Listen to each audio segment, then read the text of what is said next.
గోవాలోని ప్రమోద్ సావంత్ ప్రభుత్వం విశ్వాస పరీక్షలో గట్టెక్కింది. నిన్న అర్ధరాత్రి 2 గంటలకు ప్రమాణ స్వీకారం తర్వాత ఎమ్మెల్యేలను రిసార్ట్స్కు తరలించారు. ఇవాళ నేరుగా అసెంబ్లీకి తీసుకొచ్చారు.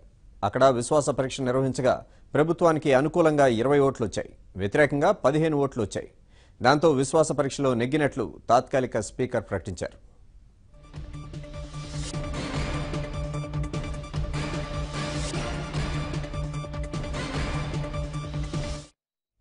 గోవాలో ప్రమోద్ సావంత్ ప్రభుత్వం విశ్వాస పరీక్షలో నెగ్గింది. దీనికి సంబంధించిన మరింత సమాచారాన్ని మా ఢిల్లీ బ్యూరో చీఫ్ కృష్ణ అందిస్తారు. కృష్ణ,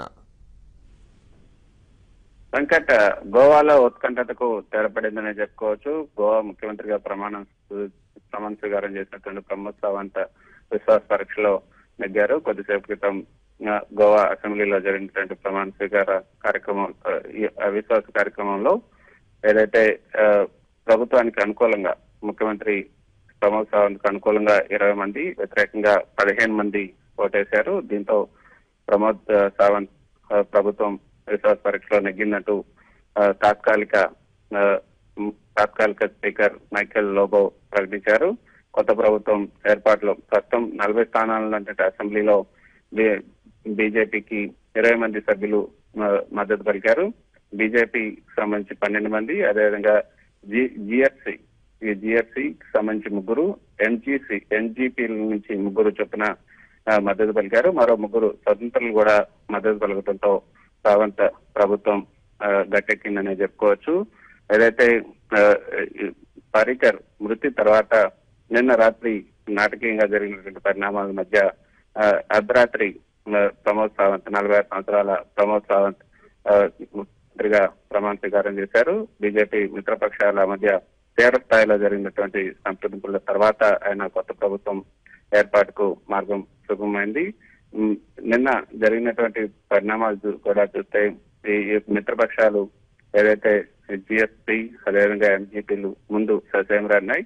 అయితే ఈ 2 పార్టీలకు సంబంధించినటువంటి 2 నేతలకు 2 ఉప ముఖ్యమంత్రి పదవులు దక్కడంతో ఆ పార్టీకి సంబంధించినటువంటి 3 సభ్యులు కూడా ముందుకు ఈ యొక్క సావంత్ ప్రభుత్వానికి మద్దతు చేయడానికి ముందుకొచ్చారు. మొత్తానికి బీజేపీ మిత్రపక్షాల మహారాష్ట్రవాది గోమత్, అదేవిధంగా గోవా ఫార్వర్డ్ పార్టీ స్వతంత్ర సభ్యులు, ఈ 9 మంది సభ్యులతో సావంత్ ప్రభుత్వం గట్టెక్కిందని చెప్పుకోవచ్చు. మిత్రపక్ష ఒప్పందం మేరకు జీపీఎఫ్ అధినేత విజయ్ సర్దేశాయ్, అదేవిధంగా ఎన్జీపీ ఎమ్మెల్యే సందీప్ ధౌలేకర్ ఉప ముఖ్యమంత్రులుగా పదవులు చేపట్టడంతో అక్కడ ప్రభుత్వానికి ఇంకా అడ్డు లేకుండా పోయింది. నిన్న ఏదైతే పరీకర్ మృతి తర్వాత అక్కడ జరిగిన పరిణామాలు కూడా చూసాం. ఇది ఏదైతే కాంగ్రెస్ పార్టీ సింగిల్ లార్జెస్ట్ పార్టీగా ఉన్నటువంటి కాంగ్రెస్ పార్టీకి ప్రభుత్వ ఏర్పాటుకు అనుకూలం ఈ యొక్క అవకాశం ఇవ్వాలంటూ గవర్నర్ ముతుల్లా సిన్హాను కాంగ్రెస్ నేతలు కోరినప్పటికీ కూడా అవకాశం లేకుండా పోయింది.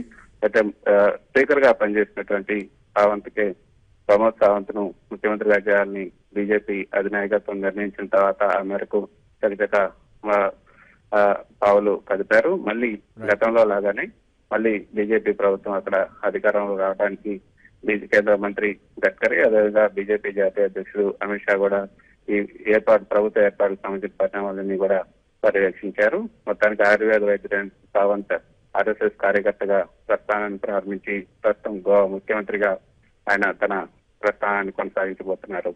Thank you Krishna.